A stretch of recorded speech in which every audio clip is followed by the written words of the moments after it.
किसी भी तरह का कोई भी पाप करने वाला हो, यदि उसने आजीवन वृंदावन वास का नियम ले लिया कि मैं श्री धाम वृंदावन से अब नहीं जाऊंगा, तो बिना किसी प्रयास के उसे जुगल सरकार के सहचरी भाव पद की प्राप्ति होगी। उसे चाहे निज मंत्र मिला हो या ना मिला हो, बात भी समझ लो।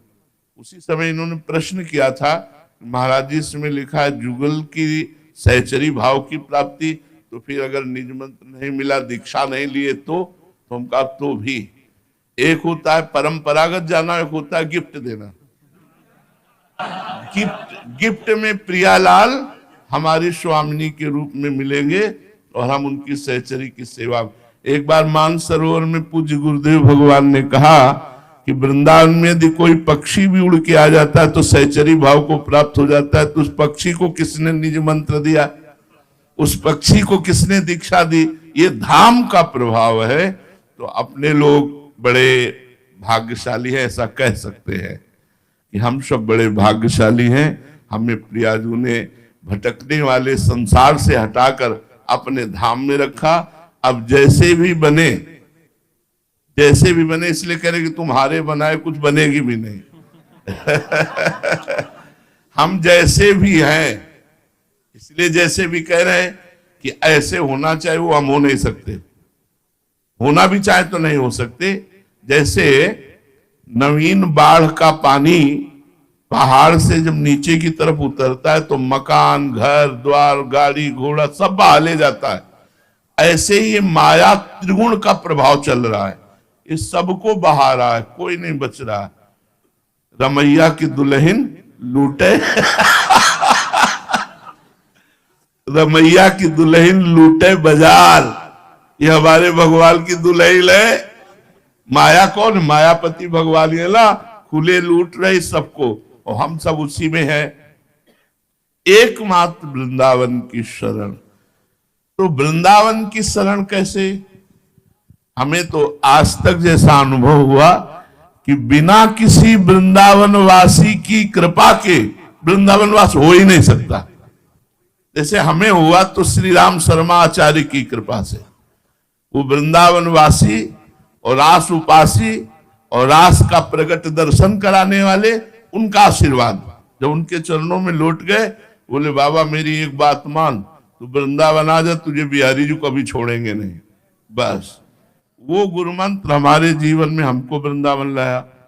और आपको कौन लाया? आप देख ही लो।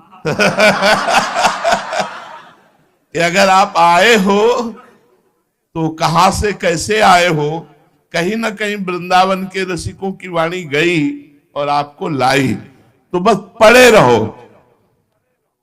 रहो। श्री धाम वृंदावन का द्वार मत छोड़ना। महारानी जो कभी गलबहिया दे के निकलेंगी, देखेंगे हमारे द्वार पे पड़ा।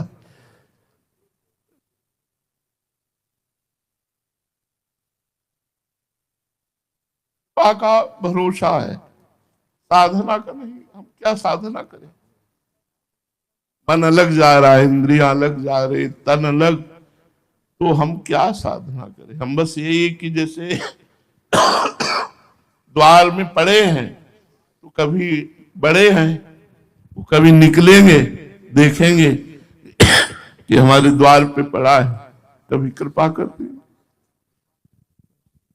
ये आचार्य और गुरुजनों के द्वारा प्रकाशित किया हुआ मार्ग है। इसमें हम जो जुड़े हैं, ये निश्चित वहीं हमें पहुंचना है। बस धैर्य पूर्वक रहें और इधर उधर जो मन की वृत्ति जाती है उसे थोड़ा समेटने की कोशिश करें। कह रहे हैं समेट ले, ऐसा हम नहीं कह रहे, समेटने की कोशिश करें। कभी न कभी तो प्रियाजू के कान में हमारी राधा नाम की पुकार पड़ेगी, उसी दिन हमारा काम बन जाएगा। हमारा काम बन गया क्योंकि हमें वृंदावन मिल गया, हमें श्री जी की शरणागति मिल गई, राधा नाम मिल गया, ऐसे गुरु ऐसे करुणा में आचार्य मिल गए। अब हमारे कल्याण में कोई संशय नहीं, हमारा कल्याण तो हो चुका है।